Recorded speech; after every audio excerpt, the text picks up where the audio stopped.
guys, and thanks for joining me again on another video. That was a little montage of Austin, Texas. I was staying in South Congress and really enjoyed it there. It's a really fabulous town, Austin. I heard so many good things about it and I went down there on my own to check it out and had a really great time there. Importantly, I saw two really great guitar stores.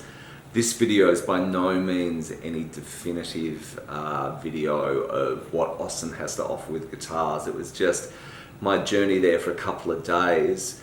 The first store I went to, I was staying in South Congress. I ventured out the other side of town to Austin Vintage Guitars, a store owned by Stephen Fulton, who I met out there, who was really nice. I just wandered in like Joe Blow off the street.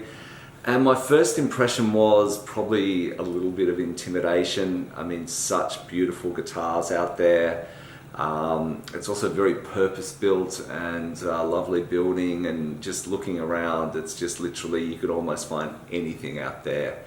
But the thing that really captured my eye, first of all, was a beautiful 1957 J200, and the staff there, like Steve and the owner, were really very hospitable, straight down off the wall and into my lap, and I had a good play of that, and that was really a fantastic guitar. And as you can see behind me, I'm traveling with a J200, so the J200s have really been, when I see them in a store now, I really ask to play them, and I'm trying to play as many as possible, and that was a really lovely version. 1957, very different sounding to my late 60s with the ABR bridge. It's kind of got a more metallic sound, bit more like a electric guitar, but that 57 was something very, very special. And on the acoustic kind of avenue that I was on, I had a look at two beautiful hummingbirds there. There were two 66 hummingbirds, both of them blonde, one of them in absolutely collector's grade condition, and one of the best sounding hummingbirds I think I've ever played. The other one was another 66, maybe not in quite as good condition, but with a slightly wider nut, which from what I was told, that's a more collectible version of the hummingbird, and that was simply a stunning guitar as well. I mean, I had a good look around there. There were a couple of other guitars that really, I took a fancy to. One of them was a 66 Gibson Es-335, which was absolutely beautiful, and I'm kind of a real fan of those in the Epiphone Casinos. The other one was a mid-50s Les Paul Jr., and that was just stunning. But I just had a quick play of those, and they were really hospitable. As I said, Austin Vintage Guitars, and if you're ever in Austin, you really need to go to that store and just check out what their inventory is, or if you're online, definitely check it out. I mean, it's a very reputable store, great staff.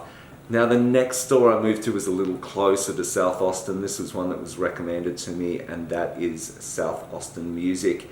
And this is probably a slightly different store, slightly different feel, probably more a kind of family music store, and a place that was kind of described to me as somewhere where you actually might find a bit of a bargain. And again, the staff, so hospitable. I don't know if it's Texas hospitality, but I kind of introduced myself and I said I had a little YouTube channel and an Instagram account, and could I take some photos, and again, they couldn't be more helpful. And so the first guitar that really took my eye there was a 66 Lake Placid Blue with matching headstock Jazzmaster. I wouldn't say this guitar is completely original, looked like a mastery bridge or something like that on that, and I think the tuners had been changed. Certainly in player's grade, it kind of, had been knocked around a little bit, but not in a bad way. It had lots of beautiful mojo with it, and it's very similar to a guitar I'm going to be building when I get back to Melbourne.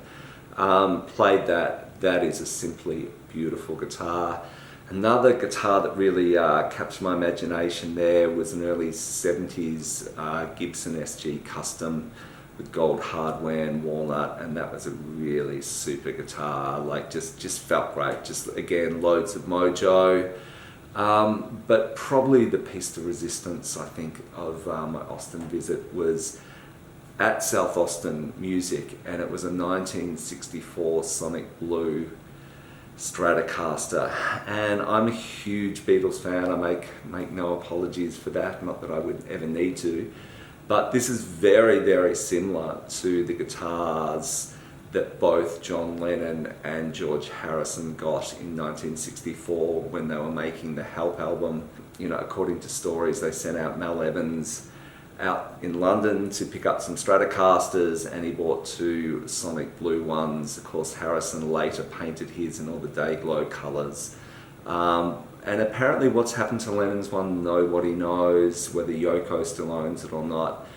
Anyway, this 1964 Sonic Blue Stratocaster, it was absolutely stunning. As you can see, I've got some photos of that, and that probably would have been my pick just because I'm a massive, massive Beatles fan.